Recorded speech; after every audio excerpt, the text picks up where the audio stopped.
রঙের মেলায় আলোর খেলা থিমে সেজে উঠেছে দামাচা কমিটির সরস্বতী পুজোর মণ্ডপ। উত্তর 24 পরগনার গাইঘাটা থানার চৌরঙ্গীর দামাচা কমিটির সরস্বতী পুজোর থিম রঙের মেলায় আলোর খেলা। এবছর তাদের 16তম বর্ষের পুজো। রং বেরঙের কাপড় এবং বিভিন্ন রং বেরঙের লাইট দিয়ে সাজিয়ে তোলা হয়েছে পুজো মণ্ডপ।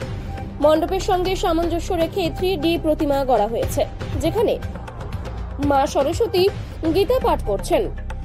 দামাচা কমিটির পুজো মণ্ডপ ইতিমধ্যে নজর কেড়েছে দর্শনার্থীদের। উদ্যোক্তাদের পক্ষ থেকে জানানো হয়েছে, প্রত্যন্ত গ্রামীণ এলাকায় শহর কলকাতার মতো দুর্গোৎসবে নানান থিম প্রাধান্য পায় না, তাই তারা প্রতি বছরই নিত্য নতুন ভাবনা দিয়ে তাদের সরস্বতী পুজোর মণ্ডপকে সাজিয়ে তোলে। এবছরও সেই ভাবনা নিয়ে রঙের মেলায় আলোর খেলা থিমে সাজিয়ে তুলেছে তাদের এবছরের পুজো মণ্ডপটিকে। এবছর আপনাদের কি ভাবনা সরস্বতী পুজো উপলক্ষে? মণ্ডপের ভাবনা বলতে অ্যাকচুয়ালি আমাদের যে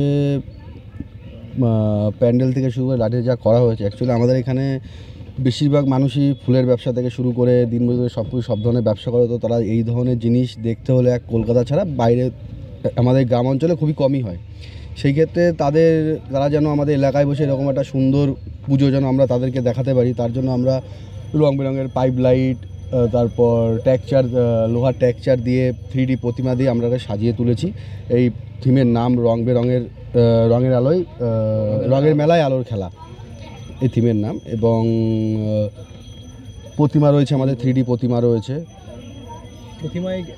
প্রতিমার বিশেষত্বটা কি? প্রতিমার বিশেষত্ব বলতে এই যে তার প্রতিমার হাতে গীতা রয়েছে, গীতা দিয়ে দেখানো আছে যে গীতাটা প্রতিটা বাচ্চা ছেলের যেন অন্তত গীতাটা যেন পড়াশোনা করে। এটা হলো আমাদের মেন যে তাকে প্রতিটা গীতা পড়লে যে জ্ঞানটা পাওয়া যায় সেটা যেন সবাই পড়ে, তার জন্য আমাদের প্রতিমার সামনে গীতাটা লেখা আছে আর থিমের উপর আছে। এটা 16তম বর্ষ। কি কি আয়োজন থাকছে এখানে? আয়োজন থাকছে, গতকাল আমাদের উদ্বোধন অনুষ্ঠান হয়ে গেছে, আমাদের গাইঘাটা থানা আধিকারিক এসে তাকে উদ্বোধনটা করে দিয়ে গেছে। আজকে রয়েছে আমাদের যেসব প্যান্ডেলম্যান রয়েছে, তারপর লাইটম্যান রয়েছে, যারা আজকে সুন্দরভাবে আমাদের এটা সাজিয়ে তুলেছে, তাদেরকে আজকে একটা সংবর্ধনা জানানো হবে। আর প্রতিদিন সাংস্কৃতিক অনুষ্ঠান থেকে শুরু করে সব কিছুই থাকছে। গ্রামাঞ্চলের মধ্যেই এই বিশেষ আকর্ষণ এই ফুটিয়ে তোলা হয়েছে এই পুজো মণ্ডপ।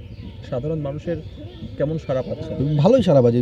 সোশ্যাল মিডিয়া থেকে শুরু করে সাধারণ পাবলিক থেকে শুরু করে যারা বাইরের থেকে আসছে সবাই ভালো বলছে, রিভিউ ভালো পাচ্ছি। কি নাম আপনার? আমার নাম অভিজিৎ ঘোষ, কমিটির সেক্রেটারি।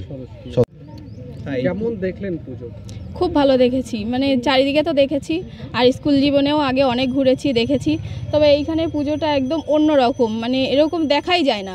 দুর্গা পুজো, কালী পুজোতে দেখেছি অনেক রকম, কিন্তু এটা একদমই অন্যরকম। আর বিশেষত আমাদের মায়ের হাতে যে গীতা হাতে বসে আছে, এটা একদমই অন্যরকম। তো খুব ভালো লাগছে, খুব মজা করছি আরও 2-3 দিন আগের থেকে। আর এখানেই থাকবো, এখানেই মজা টজাও করবো সবাই মিলে। গ্রামাঞ্চলে যে সরস্বতী পুজোর যে এই যে থিমের যে ভাবনা দুর্গা পুজো এবং কালী পুজোতে দেখা যায়, সেখানে দাঁড়িয়ে যেই মাচা কমিটি যে আয়োজনটা করেছে, সেই আয়োজন সম্পর্কে কি বলবেন? আয়োজন সম্পর্কে ওরা খুব এই কদিন ধরে খুব খাটাখাটনি করেছে, খুব কষ্ট করেছে এই প্যান্ডেলটার পিছনে। ওদের রাত্রে ঘুম নেই, এরকম খুবই কষ্ট করেছে। আর খুব প্যান্ডেলটা খুব ভালো হয়েছে। আর কি বলবো? কি নাম আপনার? আমার নাম পিঙ্কি মণ্ডল।